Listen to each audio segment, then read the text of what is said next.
all for being here with us today. I'm Lauren Tenney, and I'm going to quickly introduce the team who's supporting the call and give a little welcome to everyone and actually invite a few of you to share your context, and then we'll turn over to Diane and we will begin. So first things first, thank you very much for making the time in your lives and calendars to be with us for this hour.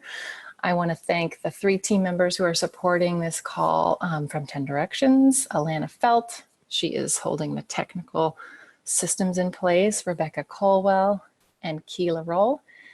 Thank you guys for being here and for all your support, inviting everyone to join us. So for all of you, I know you're coming from many different contexts and you probably have different experiences and motivations that are bringing you here today. And it would be a wonderful way for us to get started to hear from a few of you. So I'm just going to remind you that you can raise your hand to let me know that you'd like to share who you are, where you're from, and what your intention is in participating today. And I will give you a little shout out, open up your mic and hear from you for just a few breaths. And then we'll hear hopefully from maybe 3 or 4 people. And then welcome Diane. So if you can just raise your hand if you'd like to say hello, or if I recognize your face, I just might call on you. Just open up participants. Hey, Rena, I'm going to unmute you. Go right ahead. Welcome. Hi, I'm Rena. I am calling from Estonia, and I want to start by saying that I'm so excited to seeing so many faces and so many 10 Directions faces. And I was just, my context is that I've been a fan of integral facilitation work since the Integral Theory Conference in 2015. And I am just following everywhere as much as I can. And hence I'm here. Wonderful. Yeah, and does the topic of the call speak to you in any particular way in your life right now? No, it fits into my general fandom. Okay, okay, thank you. Thanks, Rena, for being with us. That's great. Hey, Nick Bachhoven, can I put you on the spot? I'm going to unmute you. Tell me if that's all right. Hey, how are you, Nick? Good, how are you? Great, it's great to see you. So tell us where you're calling in from. I think I know, but what brought you? Yes, I'm in San Diego. I was trying out a treadmill desk, but I'm not going to do that because I see my head like bobbing up and down. So I think we have some conversations going on in our organization right now about this topic. And this term fairness is really interesting to me, as we are actually this week having conversations around remote work and what is fair. So some interesting things there. So just always appreciate Diane's teaching. Yeah, fantastic. Great. Thanks, Nick. Thanks for being with us. Kelly Bannister, can I unmute you? All right, great. Hey, Kelly. Hey. It's great to see you. Thank you. So great to be here. Yeah. I guess I would say in the context of my work, human rights and equity and fairness and all these things are kind of taken over by an office. They're sort of shunted to one kind of, siloed within the institution that I'm at. And I think it's really easy to dismiss, like somebody else is taking care of it. We do a workshop or something like that. And I started to see that actually it's so much more fundamental and embedded in how we are and everything we do. And so I'm just embracing every opportunity I can to learn a bit more and integrate it into more my whole way of thinking and being, rather than have it kind of sectioned off. Yeah, it's just becoming more and more meaningful and relevant. And I'm if Diane's available online, I'm going to try and be there. So wonderful. Yeah, that's really well said, Kelly. I appreciate what you're saying. I'm sure there's a lot of people who resonate with that. Yeah, thank you for being with us. Yeah, I think we have time for one more person. So I'm just going to scan to the next screen and find somebody. Oh, Dave, I recognize your face. Can I unmute you? Hey there. Hey, thanks for being with us. Yeah, thank you. Yeah. So I'm from Quebec City, and my context is actually within organizations. So I work with teams, with management, with lots of people of different talents. So I'm a coach and a facilitator. So to me, it's like the notion of motivation, how people want to work together or not, and how they come in the morning and how we make them efficient and happy into the work is actually really relevant for me. So to me, it's directly connected to my work. Yeah, great. Thank you. Yeah, and it's great to have you with us from Quebec City. Pleasure. Yeah, thanks. I'm going to introduce Diane to you, even though many of you know Diane and she doesn't necessarily need an introduction, but I just want to frame today's call in the context of sort of the evolution of our programs and Diane's teaching with us, especially in the online space. So, you know, many of you already know that Diane's background includes being recognized as an award-winning mediator and facilitator and expert in conflict resolution, but she also has such a deep experience working with these topics of identity and race and justice and gender in the legal system as well. And so her ability to work at that intersection of the hard questions and the murky soft stuff between people is really very unique, and she brings so much clarity. I know from my experience and for those that I work with, many of you who've been in our programs, clarity to how we can be differently together and act differently together.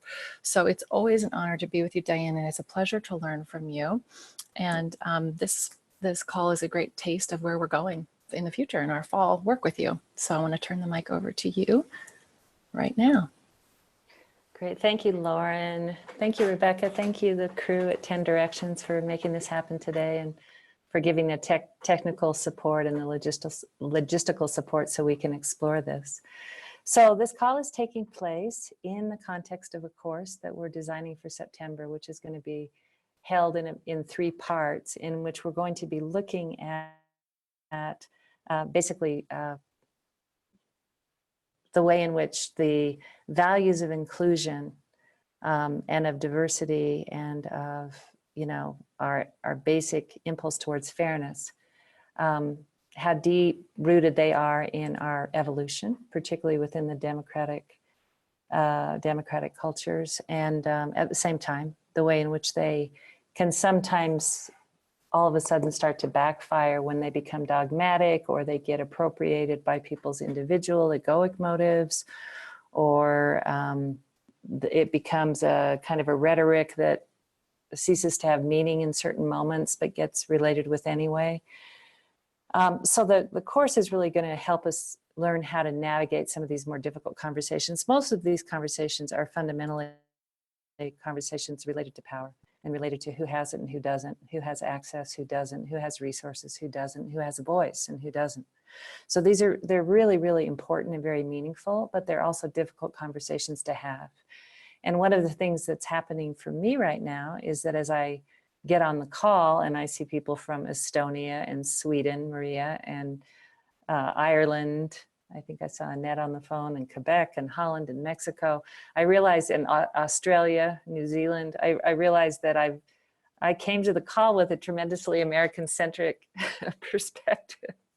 And now I have the great challenge of everything in my mind that I sort of had prepared. I realize I have a different and broader audience, and so I need to sort of change it so it applies to all of us. So welcome to the call, wherever you are in the world right now, and thank you for being on the call. And please forgive me if at any moment it starts to sound like a very kind of US approach to dealing with difficult conversations. And if I do get that way, then give me your situation that you're working with where these conversations are more difficult. Because, you know, we've had conversations for people in Ireland and Northern Ireland and the UK that have been every bit as difficult and dicey as any conversations we have in the States. We've had conversations between those of you in Quebec and more Canadians who have English roots, and the problem of the French-English history and language, and those conversations have been dicey and challenging and very moving, but also very difficult. Some of you who've been on the call know that we had conversations amongst some Germans in programs that we've done, and also Jewish participants that have been really exceptional and heartfelt and painful, but also tremendously real and new in a certain way. I mean, their dynamics, and Mexico right now, certainly for people of color in the States right now, and for those of us who care about issues of race and identity and race equity and gender and all that. We're constantly in conversations that become challenging and difficult. So I just want to appreciate anybody on the call who's here, because you're trying to do better. And it's a challenge. And I love what you said. I think, Kelly, I think you were saying it, that, you know, we relate to these really important values, but sometimes we address these kind of values not from a lived perspective, but from more a project orientation, you know, or sort of a special seminar or workshop orientation, as opposed to how do I actually become it so that it's reflected in my being and everything I care about, including inclusion and treating everyone fair, equally, and addressing issues of equity. How do I do it in a way that it actually is in my being? So thank you for framing that for me, because now that I have a different agenda than I had to start out with, I need your help getting where it is we're going to go. So a lot of people are listening on the phone.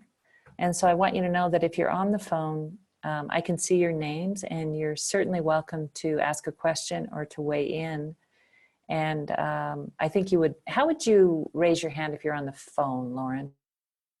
Might be good to let the people on the phone know that. I think it's *6. Elena, can you confirm that I'm right about For the that? folks on the phone, you can push *9 Oh, to raise your 9. hand.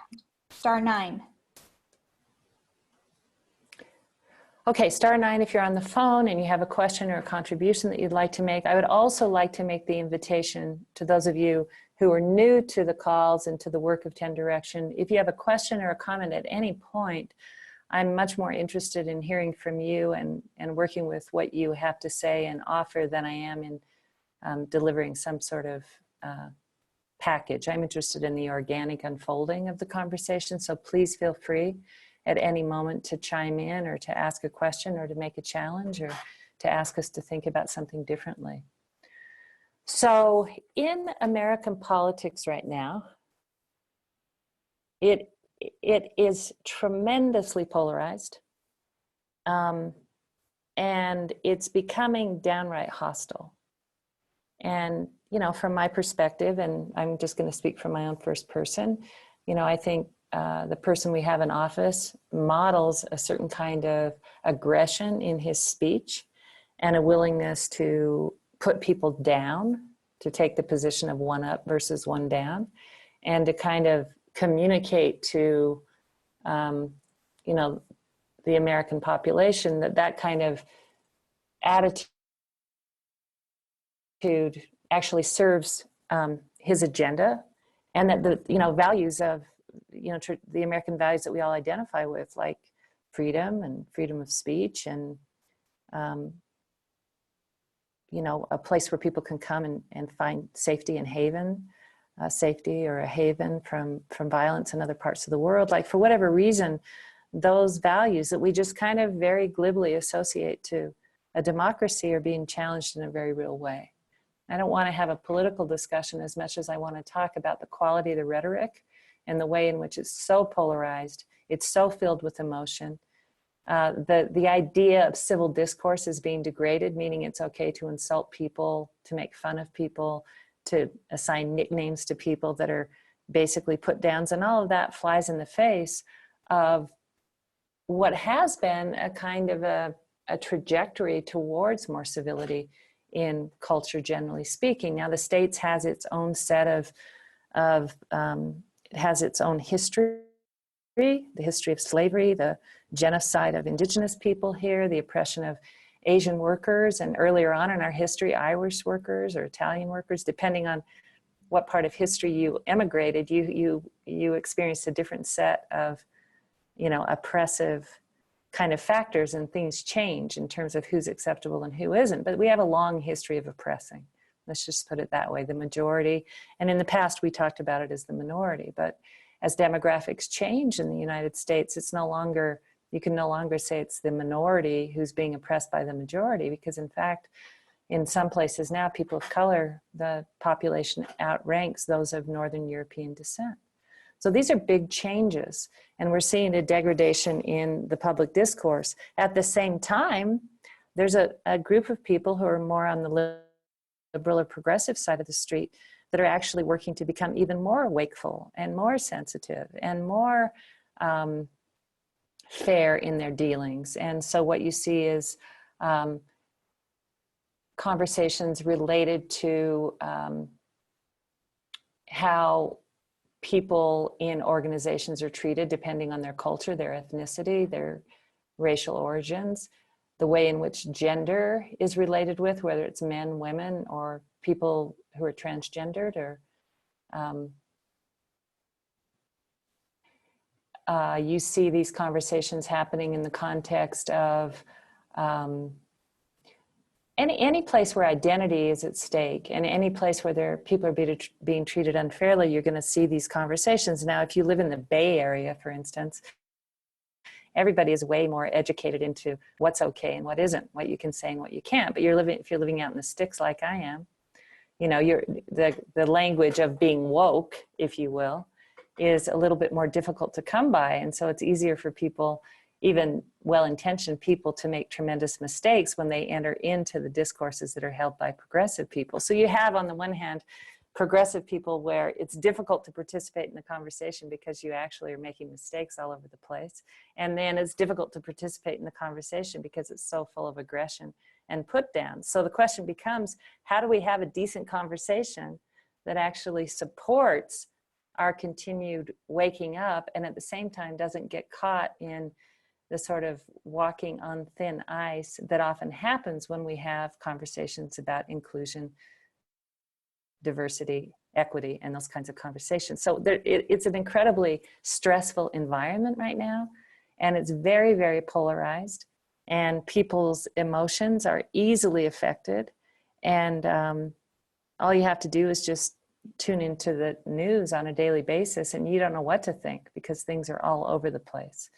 So our intention is to really try to help guide you through how to create a tone in which respect, equality, fairness is on the table, and at the same time, as I said before, not to get bogged down in what we might call political correctness to the point that you're afraid to speak.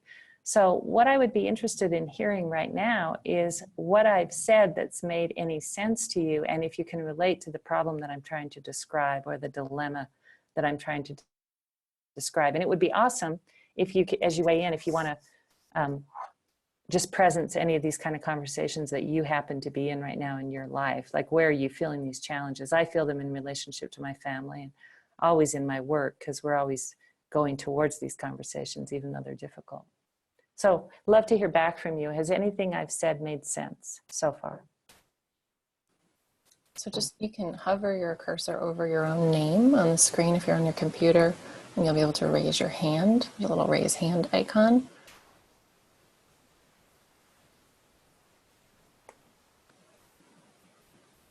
Otherwise, I'm just gonna find a face.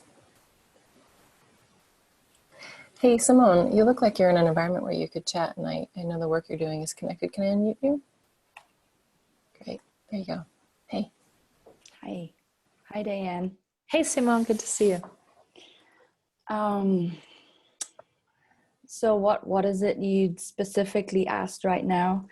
Because my mind has been racing while you were talking, but I want to make sure I respond to your question also. Well, I would say what's most alive for you in this moment, in this conversation? Like, what are your concerns? What are your experiences? If there's something I said that rang for you or that you found meaningful, what is it?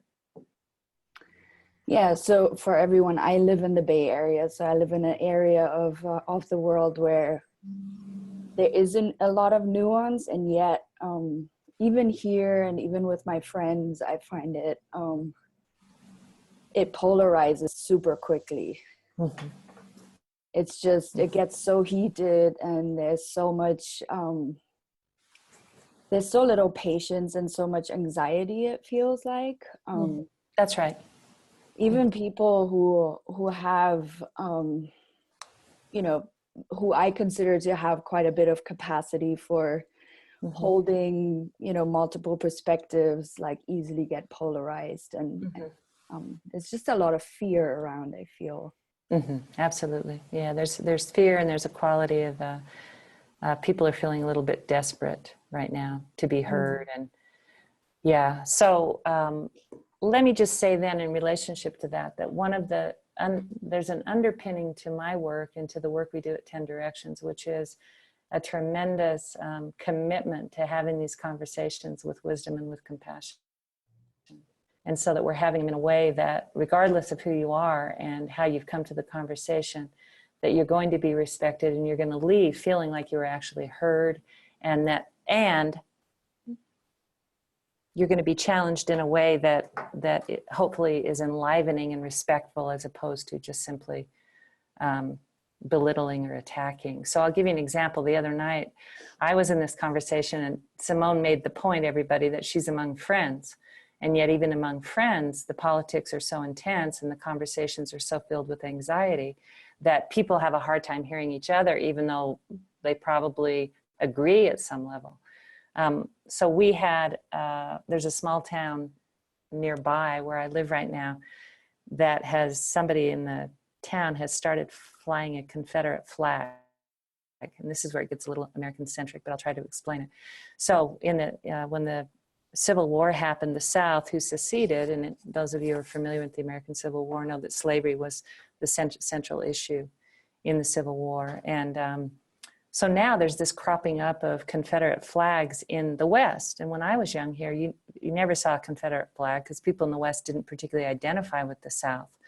But now, as the politics have become more polarized, the South is also seen as, in some way, supporting Trump's values and history and states' rights. And, you know, and also, I mean, I would say, I would take the risk of saying, and I think that there's racism in the Confederate flag.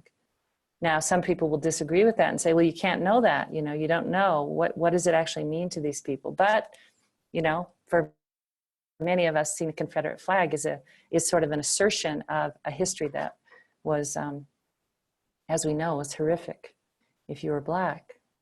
So the Confederate flag for a lot of people is not okay. And for other people, it's got an in-your-face kind of quality, particularly in the West, because the Confederate flag doesn't really belong here at all. So why is it being flown? So we were having a conversation the other night, and one woman, there were about 8 of us here, was so upset about it. And she began the conversation by talking about it and how it's basically an example of hate speech. And then someone else was making the point, well, if they're not doing anything and they're simply flying it, it's free speech, and you shouldn't really have such a reaction to it. And in fact, if you do react that way, you're going to make it worse. And I had the exact experience you're describing, Simone, which was 2 people who basically see the world the same way, not even able to talk about this flag in a way that felt respectful, but it was so, I think the point you made, it was so filled with anxiety. And so I just, even though it was a social conversation, I just kind of drove a stake in the ground and told people that I really wanted to have the conversation, but I was going to be heavy-handed in relationship to how we had it, and that I was going to take a facilitator role so that we could really have a real conversation. So at that point, I insisted that people do reflective listening and actually find out what was true in the other person's perspective. And so we actually ended up having this conversation that unfolded for about 2 hours, and for me was very interesting and enlivening. And then it led to some interesting conversation about how we might approach dealing with this Confederate flag if we felt really, really strongly about it. So, and there's another story that actually emerged out of it, which I'll share a little bit later in the call, that was very heart-rending, you know, a personal story that emerged from the conversation. So I want to support what you're saying. And I want to say that if we cultivate this notion of wisdom and compassion, that we see these conversations always in an evolutionary context and with a developmental lens, and we actually take a stand for the kind of conversations we want to have, that we can have influence in such a way that these can happen in a way that is respectful, enlivening, and ultimately creative.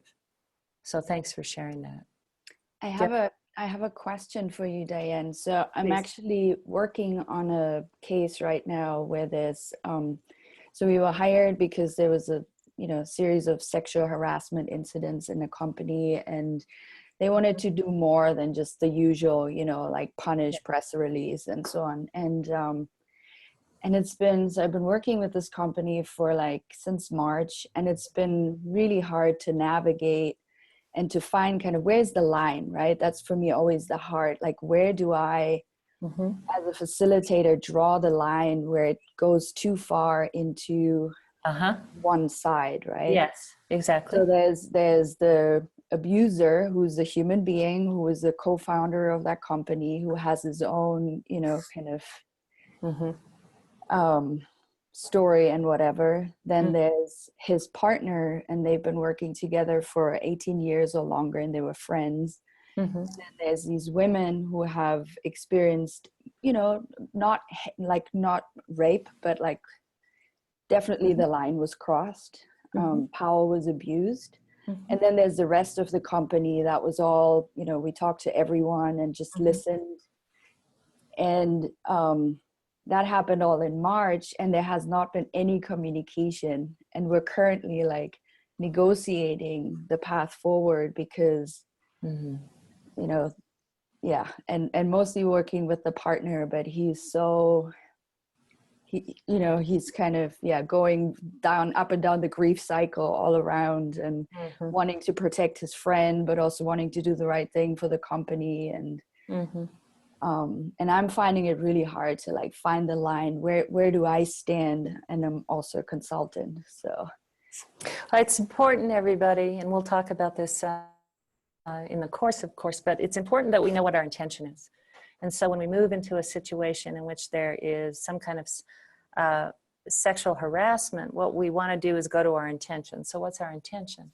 Our intention is to create an atmosphere of very good gender relations and mature sexual expression, right? So this is where it gets dicey, right? Because often what you hear is you only hear that what people want to do is address sexual harassment, but you have to actually go one layer deeper, which is we understand that erotic energy is always going to be there. And one of the things that we don't want to do is simply repress it in such a way so that it gets driven into shadow, and then it starts being expressed in all kinds of perverse and strange ways. So what does it mean to create good gender relations? And what does it mean to have an environment in a workplace in which erotic energy is dealt with maturely and openly, and there's just a relative amount of freedom for people to express themselves, but not in ways that are offensive? Because what can happen is that you actually can solidify almost, I'm going to say this, it's going to be maybe a little bit politically incorrect, but sometimes there's a little bit of, you have to address the problem without reinforcing the hysteria. Is that fair? And with sexuality, there's an impulse towards hysteria, and that's why the whole thing has to get held as a polarity, right? So abuse, in which you're using your sexual energy to oppress, to injure, to basically intimidate others, is absolutely off the table, right? But any sense that sexuality by its very nature is bad and wrong is also off the table. So that's why this polarity is so important. And then you have to present the view to the organization that what we're looking for is really great relationships between men, women, and people who are in same-sex relationships, or, depending on the context you're in, it depends on the context, how big the gender conversation is, but also what does it mean to be a mature person in terms of how you work with your sexual energy? And one of the problems we have in culture is that, it's all dealt with behind the scenes. So for instance, how men, let's say men, I'm just going to use men right now, who have an abundance of testosterone in their system, how they learn to sublimate and work with that intensity, because that's a very intense experience if you're a male, or I actually know of a friend of mine who's a transgender person who is now getting a lot more testosterone, and she said it's driving him insane now, because he has a sexual thought like every 2 minutes. And that just didn't used to be the case. So that testosterone is a very real thing, right? So how do we actually deal with that? How do we have conversations that help people grow up in relationship to the very real phenomenon of sublimation? And how do you learn to become a graceful man who doesn't offend other people and actually knows how to work with yourself in a real way? And the reverse is also true. How do those people, whoever they are, who feel something's happening in the moment that's inappropriate, how do you do it in a way that's graceful and direct and dignified and doesn't create some kind of sense that, you know, any kind of sexual expression is by its nature perverse and wrong? You know, because then basically what we're doing is we're just simply moving from inappropriate expression to inappropriate repression. And neither one of those is where we want to be. So getting buy-in to that intention and then looking at the ways that you can help the culture to mature is really important. And then there may be people who are outliers who absolutely have to be reprimanded or trained or let go or whatever it is. I mean, if there are people who are genuinely creating harm, that has to be dealt with. So the problem is that as you were saying, you know, that there's a bell curve and that the vast majority of the culture is functioning well. So what is it they're doing well? How are people relating with each other in a way that really feels good and people feel seen and heard and dignified? And then what are the places where, if you were going to be in an ideal culture in terms of your gender relations, what would you need to do to grow? What would you need to do to change? That's a great question. Almost anybody's going to be interested in that, right? So that's kind of what I have to say on that topic. Simone, do you have anything that you want to add? I mean, it isn't really how you hear this framed. You always hear it as, you know, just alleviating sexual harassment. Was there anything in that, Simone, that was worthwhile to you?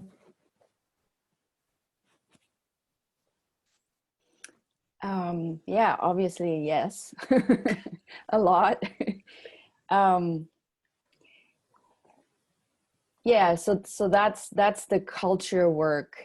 So we're in the particular situation where, you know, he needs to somehow, like the person who committed the abuses needs to somehow feel some kind of consequence of his actions. And we're negotiating what that is. Mm-hmm. And that line is kind of very, very hard to, you know, very hard to walk. It's a good mediation between him and his partner, though. I mean, I think in terms of like I heard you say, you know, a question about where your line is. That's a kind of self as instrument question. Like, what would I feel good about as a facilitator? Like, does he need to take a leave? What kind of training does he need? I mean, if there are potentially criminal charges, that's a whole other kettle of fish, right? But it's if not just between him and his partner, because if it was just between the two of them, then, you know, it would all be good. Mm-hmm. Yeah. It's also how to bring in the voices of those who don't want to be named, you know, the women who want to be protected. And have you found a strategy for being able to do that? No, and I have a call with him and my two partners right after this. So, well, I mean, it would be interesting. They could, of course, you know, so it sounds like in order for it to be a complete process, you need an advocate for this voice right now that doesn't want to take the risk and speak out. So that's what I would do, is get creative around how can we get representation for those women or those people that don't want to expose themselves, but whose voices do need to be on the table. I would be careful not to be that person if I were you. I would ask them to find an advocate, or possibly, you know, you could, I don't know what their budget's like, you could look for an attorney possibly, or a mediator, or somebody who was willing to advocate for that particular perspective. But I would be careful that it wasn't me, Simone. That would be the one thing I would say. That's good advice. Thank you. Okay. All right, great. Okay, so what is on your mind right now, everybody? There's a lot of great comments in the chat. Thank you so much for sharing your experiences. And I see a couple hands raised, and I'm also wondering if anyone who made their comment in the chat would like to share. I was thinking, Cheryl, it might be interesting to hear from you. Cheryl Whitelaw? Yeah. Hi, Cheryl. Cheryl, you're unmuted. If you can chat, that'd be great. Yeah. Yeah, I mean, this is a really rich territory, and I've been working from a particular angle in Canada here through intercultural communication and competence. But shifting to finding ways to retain the dignity and the humanity in the exchange as a unifying and connective place, and attending to, you know, the sort of in a interpersonal space, the moments that connect and the moments that separate, and distance as a kind of algorithm, maybe, to, you know, because there's so many complexities. So, you know, you're brought into the company, like, what's the top 10 things we need to do? And it's like, well, you know, who are you working with, and what are the intersectional issues? And, you know, so it's trying to find ways to give a practice form that people can start right away with whatever it is they're able to connect to. Yeah, precisely. Which is why, Cheryl, that we work with a developmental framework, is because, you know, every culture has a center of gravity in terms of these kinds of conversations. And so for some places, they're just utterly brand new. And so starting out really, really simply, like you say, you know, where you just open up the topic of cultural difference and what are some of the differences that we've grown up with, and just starting to awaken people to the fact that not everybody's had the same experience. And that for some people, you know, I mean, when we talk about privilege, what we mean by privilege is that that you're in a certain kind of a set of circumstances in which you're able to take for granted certain kinds of advantages that other people simply can't.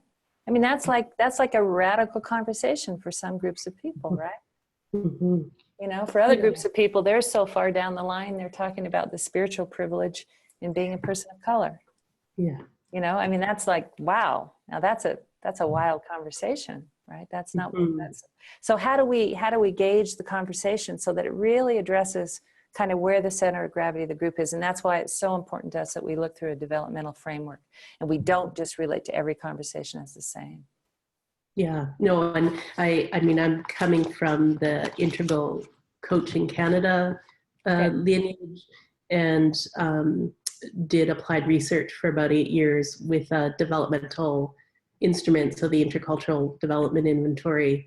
And what I do find, like 80% of the work is that kind of calibration and attention to what conversation do we need to have given who's in the space, and then translate to that versus like the one right or the most progressive, or yes, totally. That's usually not the edge. That's you know, and so but it's, you know, it's quite the trick, like how to build team cohesion around that edge is, you know, that's when it gets fun and exciting, right? And there's also, I think, one of the things you're pointing at that we need to kind of pay attention to, depending again on whether we're doing this as coaches or facilitators or trainers, is that there's, certainly in the context that I work in, there's facilitated conversations, and there's also education going on, right? So we're educating people, particularly in the world I'm in, for the most part, white people. We're educating them to start to see in a different way with another set of lenses that they often haven't looked through. And but lots of people haven't really thought too much about, you know, if you're, say, in the world I live in, if you're Mexican American, you understand the history of Mexican Americans in the US, but you may not understand what it was like to be a Chinese person working on the railroad. You know, so there's still education that can happen in lots of different directions. So thanks for your work. Oh yeah, no, and I'm always perpetually curious about the journey from awareness to actual embodied consciousness and development, because that's, you know, being in the thick of it doesn't necessarily yield great, and, you know, I still have lots of questions basically in that work. Yeah. Fair enough. Fair enough. Well, one thing that I would like to say, and this is a little bit of a, so we work with development a lot in our work. And the other thing is that I have a very long history and training in Zen. And so the whole question of identity and how identity itself is, by its very nature, there's always going to be dualism, right? So what I mean by that, there's always going to be an up and a down. You know, if I identify as an old person right now, I might feel down in certain situations and I have advantage in other situations. If I identify as a woman, I might feel, let's say in the emotional domain, I might feel that I have privilege. You know, I can actually identify and speak about my emotions with relative ease. And there are certainly a lot of men that I work with that don't have that same privilege, right? But I might also feel down in other situations, you know, as a woman. So identity always tends to carry with it dualism.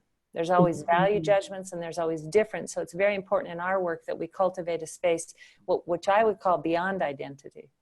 And how do we access that freedom so that we're not bound simply by identity? How can the groups we're working with have moments where we're free of identity altogether, or where we're cultivating our deep commonality as human beings so that we can share and experience the tremendous safety and relaxation that comes when we feel like we're one?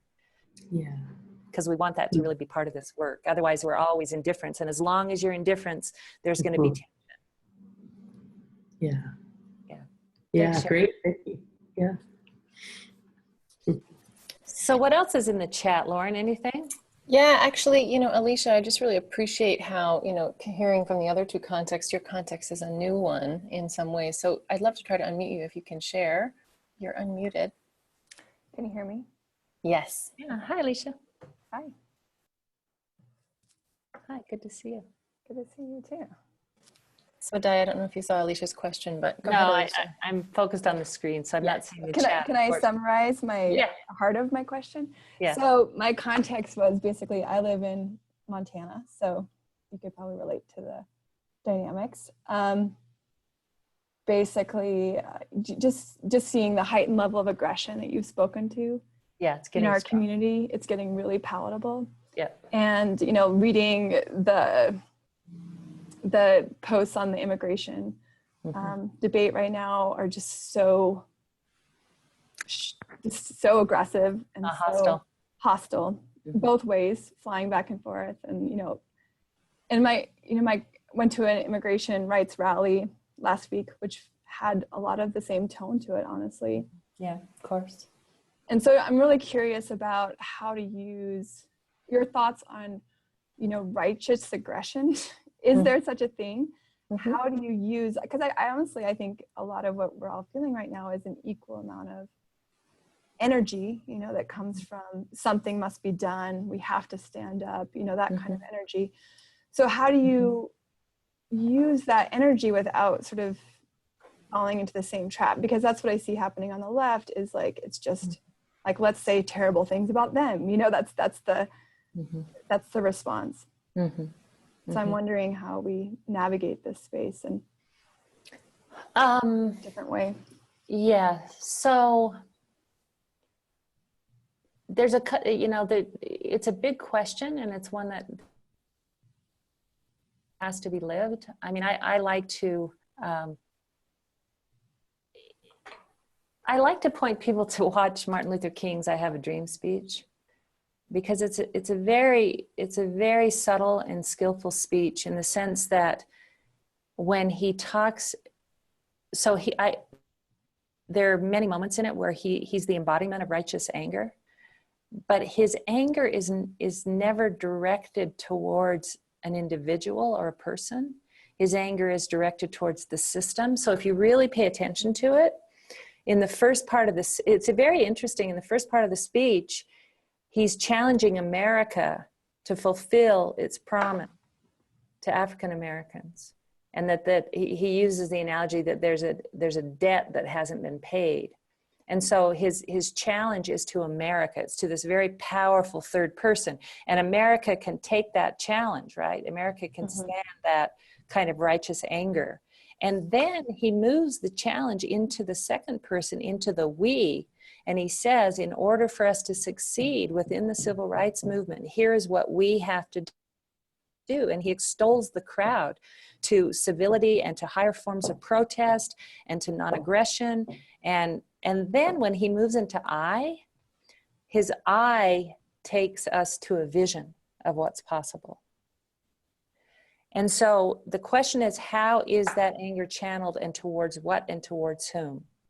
And so I'm a hothead, so it's very easy for me just to get mad at somebody, but we should get mad at the circumstances. We should get mad at the situation. We should get mad at the leadership, but we should always refrain from attacking people individually. And I think that this is really, really important for us to study this, because there's a tremendous role for righteous anger on the part of progressives and on the left. And right now, when Robert De Niro comes on the Tony Awards and then just says, F you to the president, basically we're just going to find ourselves in the exact same situation. And what we know is that ethnocentrism is by far the most dangerous thing there is on the planet. And so we have to maintain a world-centric point of view. We have to include everybody. We have to imagine that we're all capable of it. We have to find a space to listen to what it is that people are worried about. There's an appropriate conversation for limits on immigration. There's an appropriate conversation to talk about national boundaries, right? It isn't an either or by any means. And then we get pulled into these very powerful dualisms, and we end up not being able to find our way out because we buy into the way in which it's framed. And it's framed in very black and white terms. And as soon as it's framed in black and white terms, there's no way to find middle ground. And I will take a stand to challenge the people out there that say that to be neutral is to be a coward. What I have to say to those people is to be disengaged is to be a coward, but to take a stand for transmuting the hostilities and to find a way to help both sides come to some middle ground is a very powerful and courageous place to be. So you have to watch that rhetoric as well, the one that says that, you can't be neutral. Of course you can be neutral if it's for a purpose of de-escalating people's anger and trying to find compromise. Like, where does the commitment to compromise go? Where did it go? It's like, how do you stand for reaching across the aisle or for reaching across the way to your neighbors or to talking to the person with the Confederate flag and actually showing them another point of view?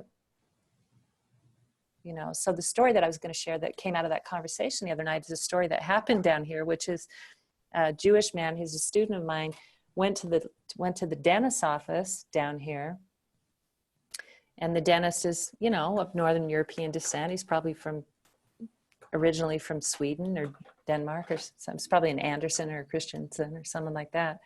And he's probably, 42 years old, and my student's in his early 70s, and he's Jewish. And he's in the dentist chair, the Jewish man's in the dentist chair, and out of the blue, the dentist brings Nazi paraphernalia to my Jewish friend and shares it with him while he's in the dentist chair, like a Nazi armband and some other Nazi paraphernalia. And there was something about the predicament of that for my friend. Like, he didn't get mad, he didn't get outraged, he was just in the dentist chair, and I don't know exactly why he had the wherewithal, but he just basically said, I don't know what's happening for me right now, but I feel tremendously vulnerable. He said that to the dentist, right? And the dentist said, oh, I'm so sorry. I had no idea. I don't know what I was thinking. And he just basically regrouped entirely and immediately became apologetic, and then took his paraphernalia away and spent the rest of the session saying he was sorry. And so there's also this skill that we need to develop around when we just expose our vulnerability. When we appeal to, we have to understand that this hostility is headed in one direction only. And we've all been down that road. We know where it takes us. So it's incumbent on all of us to figure out how to use our righteous anger skillfully, how to expose our vulnerability, how to appeal to the tenderness and the good-heartedness in others, how to express and educate, as Cheryl was talking about earlier, perspectives that people haven't thought of before. It's our job to figure that out. Alicia, does that help at all? Yeah, it does. I feel like, but I think the most powerful thing you said was the courageousness of standing, in a place of negotiation or of listening. Because I feel like it's very challenging. Like, if you don't repeat back this line after me, you are not us. Yeah.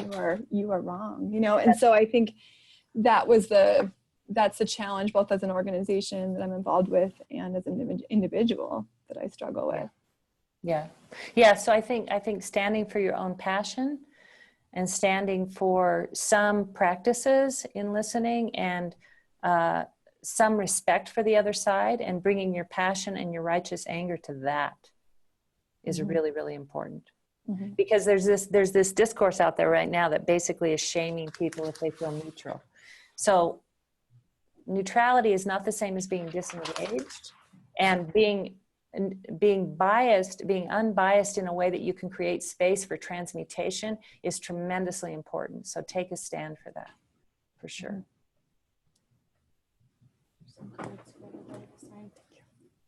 So this course that we're going to be doing, everybody, I'm supposed to just take a look at, so we're going to be having these discussions, and we're going to talk about inclusion and why it's so important, and why diversity and the ongoing enterprise of democratic values is still tremendously important.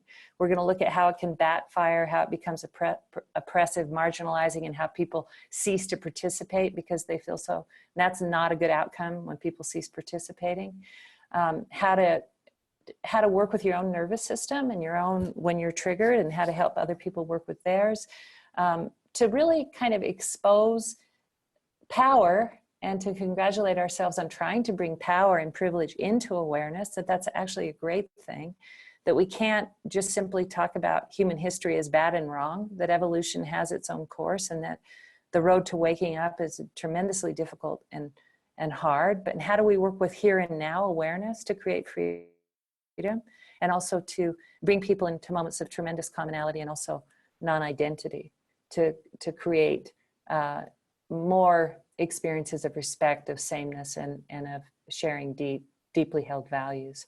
So it should be a great course. I really appreciate you being on the call today with me. I hope, even though it was a wide-ranging conversation, I hope there were things of value for you being on the call, and I hope to see many of you on the course. So I'm going to hand it back to Lauren. I'm a little over time, Lauren, I apologize. Okay. I get No, excited about this stuff, so. No, so it's a treat for all of us to be able to hear you dive in deep with some of these questions. And I think especially the different contexts, you know, moving from Simone's context all the way to Alicia's, it's really valuable because what's revealed in that is the pattern of that same tension you started describing at the start of the call, and how that shows up in The structures tend to be the same. Okay, great. Thanks, Lauren. Yeah, absolutely. And I just want to thank everyone. And I just want to say a little bit about how many of you have been part of prior programs with Diane online. And one of those that we did in January was a 2-hour masterclass that was all about the Me Too phenomenon. And this fall program is really an evolution of the experience that we had talking about this very hot and challenging issue in culture, and wanting and getting feedback from many of you, some of you who are on the call, about how do we do more of this? How do we go deeper? How do we explore the dynamics in a deeper way? There's questions about power. There's questions about how we act. There's questions about what to say. And so this fall program is an innovation that, you know, Diane and I have worked on and looked at, well, what can we do to expand this possibility of having these conversations and bringing more awareness of the patterns and the structures that Diane has been illuminating on today's call. So I also want to say we reached out to several people, some of you who are on the call, thank you to Brooking, who gave us their input, people in private enterprise, people working in nonprofits, consultants and facilitators, to find out like what actually is the challenge that you're facing and how does it show up in your environment. So we're very excited about the chance to go deeper with this conversation, and we hope you'll be with us. We start on September 25th. I've just posted the page where you can read more about it here in the chat, and we'll follow up with this recording to all of you. And Simone very wisely asked if we could also share the chat, because there's a lot of great highlights that were captured, and also your comments and questions. So we'll share the recording of the chat, we'll share this recording with you, and we invite you to join us in the fall on September 25th. So thank you all for being with us today. And if any questions come up in the meantime, just shoot me an email, Lauren@10directions, and we'll be happy to engage with you. So thank you, everybody. We'll open up the mic.